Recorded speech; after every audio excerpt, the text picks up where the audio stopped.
ایک MLO اس وقت کراچی شہر کے بڑے ہسپتالوں میں موجود ہے, اور اس کے اندر سے بھی ایک ہاسپٹل جس کا ابھی ہم تذکرہ کر رہے ہیں, that is Jinnah hospital, Jinnah postgraduate medical centre, اس کے اندر خاتون MLO رات کس وقت یہ واقعہ پیش آیا تھا؟ 11:30 بجے, 1:30 بجے مردہ خانے بچی کی میت پہنچائی گئی.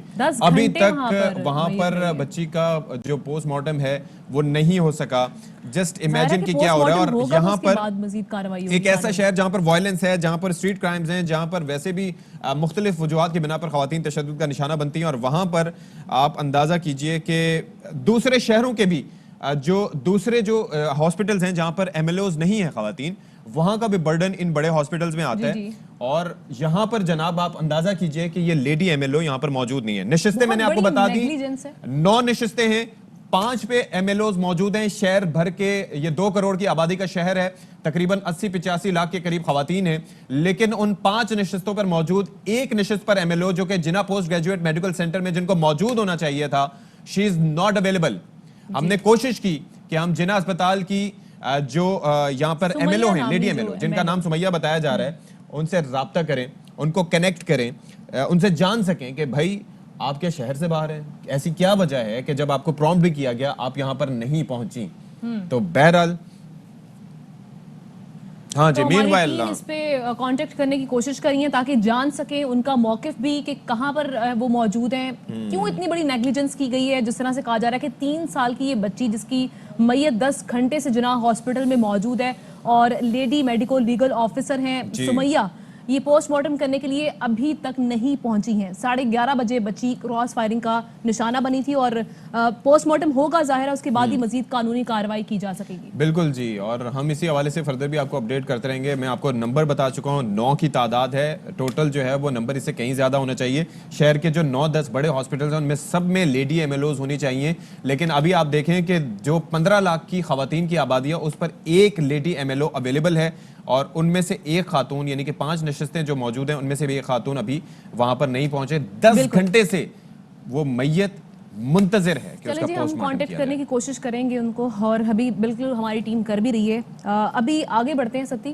کیونکہ ٹائم شارٹ ہے اور ہمیں مزید بھی ایشوز آپ کے سامنے رکھنے ہیں. اور وہ یہ کہ اسلام آباد میں ایک ہراسانی کا کیس رپورٹ ہوا ہے, اور انتہائی شرمناک بات یہ کہ رانا اظہر صاحب ہیں جن کے سینٹ کی قانون ساز اسمبلی ڈپارٹمنٹ کی یہ 18ویں گریڈ کے امپلائی ہیں, اور ان کی جانب سے یہ کیس سامنے آیا. اور وہ یہ ہوا کہ جی یہ شخص جا رہے تھے, ATM میں خواتین موجود تھیں, اور وہ ATM سے ظاہر ہے اپنی ٹرانزیکشن کے لیے وہاں پہ موجود. اس کی فوٹیج بھی آئی تھنک کچھ تصاویر یا کوئی چیزیں موجود ہیں. اب ہوا یہ کہ یہ شخص آیا اور بڑی ڈھٹائی اور بے شرمی کے ساتھ یہاں پر تصویر بنانے کی کوشش کر رہا تھا. اب اس خاتون نے دیکھ لیا, جب اس نے پکڑا, imagine the way he ran, وہ بھاگا کس طرح سے, اسے بلایا اور اسے پوچھا کہ کیا کر رہے ہیں آپ, تو آگے سے کہہ رہا ہے سوری, مطلب, اور اس کے دیکھا آپ نے چہرہ, اسمائل کر رہے ہیں یہ بے شرم آدمی.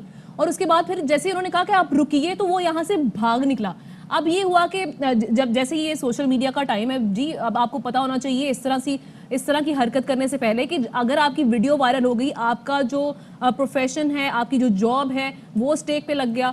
اور اس کے بعد ہم نے یہ دیکھا کہ اسلام آباد پولیس کی جانب سے اس خاتون سے کانٹیکٹ کیا گیا, مقدمہ درج کر لیا گیا, اور اس شخص کو 4 ماہ کے لیے اس کی جاب سے معطل کر دیا. آئی ہوپ کہ مزید اس حوالے سے انویسٹیگیشن ہوگی. آپ جسٹ امیجن کہ جاب ڈسکرپشن اس شخص کی دیکھیں کہ یہ جو ہے جو لا برانچ ہے سینٹ کی, اس کا یہ رکن ہے, 18 گریڈ کا آفیسر ہے. اچھا خاصا اس بندے کا کریئر ہے, لیکن جسٹ امیجن کہ یہ جو کچھ ہو رہا ہے, ڈوب مرنے کا مقام ہے ویسے سیریسلی سکتی. مطلب میں تو حیران ہوں اس ایسے شخص جو اتنی اچھی جگہ پہ آپ بیٹھے ہوں, آپ کو عہدہ ملا ہوا ہے, اور اس کے بعد آپ کیا کام کر رہے ہیں, اور پھر دیکھیں آپ کر کیا رہے ہیں, یہ ایک تصویر بنا رہے ہیں خاتون کی. بالکل جی. تو اور اس حوالے سے ہم بات کر لیتے ہیں. ہمارے ساتھ موجود ہیں کشمالہ طارق صاحبہ جو کہ فیڈرل امبڈس پرسن ہے protection against harassment of women, اور ان سے ذرا بات کرتے ہیں کہ یہ جو معاملات ہو رہے ہیں آخر اس پہ کس طریقے سے وہ ٹیکل کرنے کا ارادہ رکھتی ہیں. بہت شکریہ جی, السلام علیکم اینڈ ویلکم ٹو باخبر سویرا کشمالہ. اور یہ ذرا بتائیے گا کہ یہ جو واقعہ ہوا ہے اس کے اندر ویڈیو بنا رہا ہے وہ شخص, اور مقدمہ درج کر لیا گیا ہے, کچھ سسپینڈ بھی کر دیا گیا کچھ عرصے کے لیے, مزید کیا کارروائی آپ اینٹیسپیٹ کریں کہ ہو سکتی ہے؟ جو ہراس کی ہوئی ہے خواتین کی, اور آپ نے ابھی بتایا کہ سینٹ کے جو ملازم ہیں انہوں نے کی, اور انہوں نے اس چیز کو اقرار بھی کر لیا. تو سب سے پہلے سچویشن یہ ہوتی ہے کہ جب مقدمہ درج ہوتا ہے تو گواہان کو یا ایویڈنس کو لیا جاتا ہے اور پھر اس کے اوپر انویسٹیگیشن ہوتی ہے. تو یہ بہت ضروری ہے کہ جہاں پہ ایسا وقوع ہوا ہو وہاں پہ وہاں کی اگر سی سی ٹی وی فوٹیج موجود ہے یا وہاں پہ کسی نے یہ کچھ دیکھا ہے یا کوئی ریکارڈ کے اوپر وہ ریکارڈنگ جیسے آپ کہہ رہے ہیں وائرل ہوئی ہے وہ ہے تو اس کو فردر انویسٹیگیٹ کرے جس ادارے کے پاس وہ گئی ہیں. تو جی جس طرح سے کشمالہ ہم نے دیکھا یہ شخص اعتراف کر چکا ہے اور سب سے بڑی بات یہ کہ سینٹ کا یہ ملازم ہے وہاں پر کام کرتا ہے تو ویڈیو بنانے کا اعتراف بھی اس نے کر لیا ہے. اس صورت میں اب زیادہ سے زیادہ کیا ایکشن ہو سکتا ہے تاکہ اس طرح کے واقعات کی روک تھام ہو سکے؟ ٹی وی کے ذریعے جانا کہ وہ کہہ رہے ہیں کہ ان کو معطل کر دیا گیا ہے مگر میرا خیال میں کہ انویسٹیگیشن بھی کرنی چاہیے اور اس کے اوپر سیکشل ہیراسمنٹ کمیٹی جو ہے سینٹ کی اس کو ایکشن لینا چاہیے. اس کے اوپر یہ خواتین اگر اپنی کمپلینٹ ڈالیں تو اس کے اوپر جو ہیراسمنٹ کمیٹی ہے وہ ایکٹ کر سکتی ہے, بہت بخوبی امپاورڈ ہوتی ہے. اچھا اب یہ بتائیں کہ یہ ویڈیو تو وائرل ہو گئی, اس پر ایکشن بھی لیا گیا, اور ایسے کتنے واقعات ہیں جو رپورٹ نہیں ہوتے یا ان کی ویڈیو نہیں بنتی تو کسی کو پتہ بھی نہیں چلتا, تو ان کے تدارک کے لیے کیا کیا جا سکتا ہے؟ اصل میں یہ کہ ہمارے معاشرے میں ہمارے گھر والے ہمارے کولیگز اس چیز کو انکریج نہیں کرتے. وہ کہتے ہیں نہیں اگنور کرو یا پھر چپ کر جاتے ہیں لوگ کیا کہیں گے کے ڈر سے. تو ہمیں اس کو ختم کرنا چاہیے کیونکہ اب بہت سارے ادارے بن چکے ہیں, بہت سارے قوانین آ چکے ہیں جس میں پولیس ہے, جس میں فوسپا ہمارا ادارہ ہے جو کہ خصوصی ہے ہی اسی کے اوپر بنا ہوا. تو پہلے جیسے اب حالات نہیں رہے. میں سمجھوں گی کہ خواتین کو اپنے حقوق اب جاننا بہت ضروری ہے, اویئرنیس کی ضرورت ہے. قوانین بھی ہیں, ادارے بھی ہیں, امپلیمنٹیشن بھی ہو رہی ہے. ان کا آواز اٹھانا اور اپنا حق مانگنا اب اس کی دیر ہے. اچھا کشمالہ ہم نے دیکھا کہ جس طرح سے اس خاتون نے بڑا کوئکلی رسپانس دیا اور انہوں نے فوراً سے جی وہ ویڈیو بنا لی اور وہ سوشل میڈیا پر وائرل ہو گئی. اب بہت سارے ایسے واقعات ہیں جو چھپ جاتے ہیں, جو سامنے نہیں آتے, رپورٹ نہیں ہوتے. تو پھر کیا ایسے جو کیسز اگر آ جاتے ہیں منظر عام پر, کارروائی آپ سمجھتی ہیں بر وقت ہوتی ہے یا اس میں بھی تاخیر ہوتی ہے آگے؟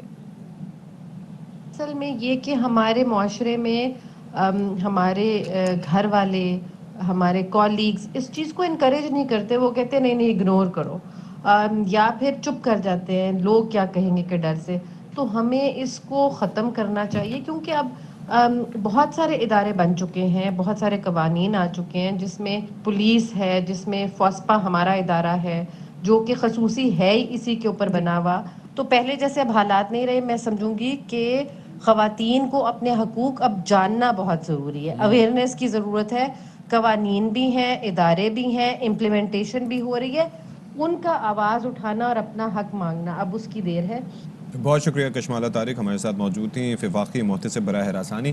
اور ظاہر ہے باقی تو کارروائی نہیں چاہیے لیکن اوور آل ان واقعات کے اوپر ٹھوس اور کنکریٹ ایکشن ہونا چاہیے تاکہ لوگ آگے ڈریں. آپ کو یاد ہے پہلے قانون یہ جو ہماری قومی اسمبلی ہے, قانون ساز اسمبلی کہنے لگی تھی, قومی اسمبلی جو نیشنل اسمبلی ہے اس کے سیکریٹریٹ میں بھی ایک خاتون, لیجسلیٹو اسمبلی, اچھا سن آئین ساز بھی ہے. جی جی. تو ہماری جو نیشنل اسمبلی ہے, نیشنل اسمبلی کے سیکریٹریٹ میں ایک خاتون ہے, اس کی جانب سے بھی یہ شکایت سامنے آئی تھی کہ اس کی باس کی جانب سے انہیں ہراساں کیا جا رہا ہے. انہوں نے درخواست دی, وہ یہ بھی بڑی کریج والی بات ہوتی ہے کہ آپ ایسے واقعات کو رپورٹ کریں. اور پھر اچھا ان کو انکریجمنٹ اسی طرح سے دی جا سکتی ہے, اگر وہ بیچاری رپورٹ کر رہی ہیں تو پھر سزا بھی ہونی چاہیے, ایکشن بھی ہونا چاہیے. ابھی تک وہ درخواست لگی ہوئی ہے لیکن ابھی تک ہمیں کوئی کارروائی اس پہ بھی نظر نہیں آئی, اور ابھی یہ سینٹ والا واقعہ بھی سامنے آ گیا. نوٹس لیا جائے گا اس کا بھی. بریک لے لیتے ہیں جی, ایک بریک کے بعد آتے ہیں.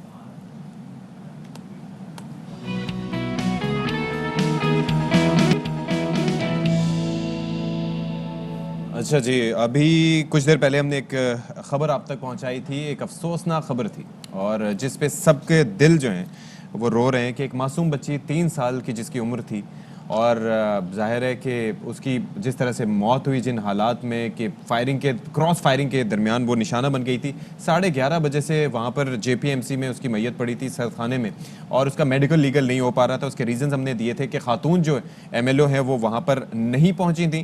اب جناب JPMC کے جو ایگزیکٹو ڈائریکٹر ہیں پروفیسر شاہد رسول صاحب, جنہوں نے ڈاکٹر سیمی جمالی صاحبہ کے بعد ٹیک اوور کیا انسٹیٹیوشن کو سپٹمبر سے, وہ یہ کہہ رہے ہیں کہ اب اس حوالے سے کر رہے ہیں کام اور میڈیکل لیگل بچی کا جلد ہو جائے گا. تو ہمارے ساتھ ہمیں جوائن کیا ہوا ہے ڈاکٹر شاہد رسول صاحب نے. بہت شکریہ جی پروفیسر صاحب, آپ نے ہمارے لیے وقت نکالا.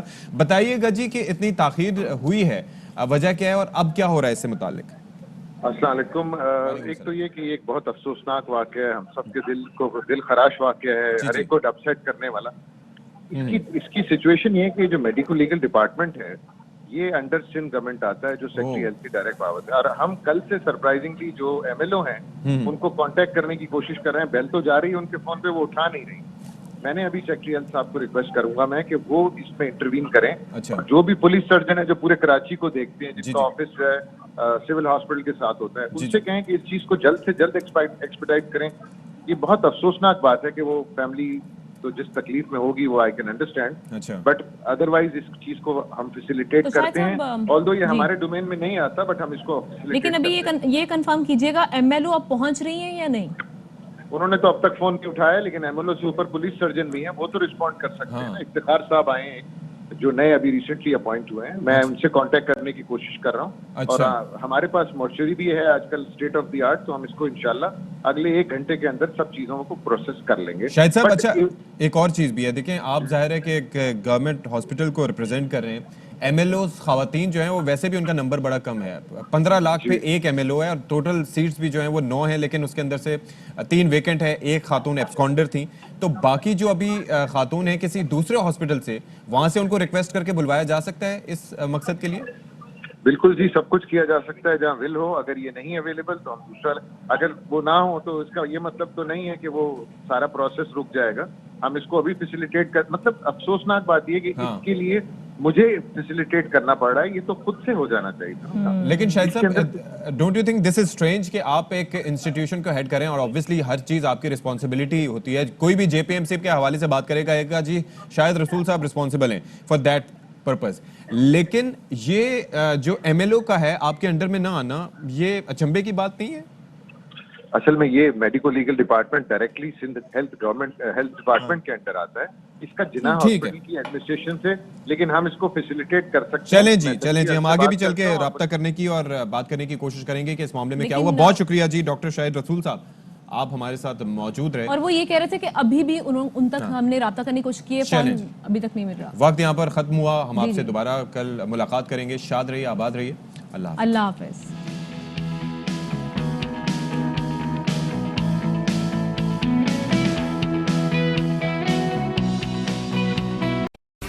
اہم ترین خبریں اب ایک کلک کی دوری پر. آپ کے پسندیدہ ٹاک شوز ہوں یا اہم ملکی یا غیر ملکی شخصیات کی نیوز کانفرنسز, ہر لمحہ باخبر رہنے کے لیے سبسکرائب کریں ہمارا یوٹیوب چینل. موسم کی صورتحال ہو یا کھیل کے میدان سے خبریں, اپنے موبائل فون سے ملکی اور بین الاقوامی اہم خبروں تک رسائی کے لیے ڈاؤن لوڈ کیجیے موبائل ایپ. باوثوق ذرائع سے مصدقہ خبروں, تجزیوں اور تبصروں سے مستفید ہونے کے لیے وزٹ کیجیے پاکستان کی سب سے بڑی نیوز ویب سائٹ www.arYnews.tv. ان سب کے علاوہ پاکستان کا سب سے بڑا فیس بک پیج ہو, سب سے بڑا نیوز انسٹاگرام اکاؤنٹ یا پھر ٹویٹر, ARY نیوز پہنچا رہا ہے خبریں سب سے پہلے آپ تک, تاکہ آپ رہیں ہر لمحہ باخبر.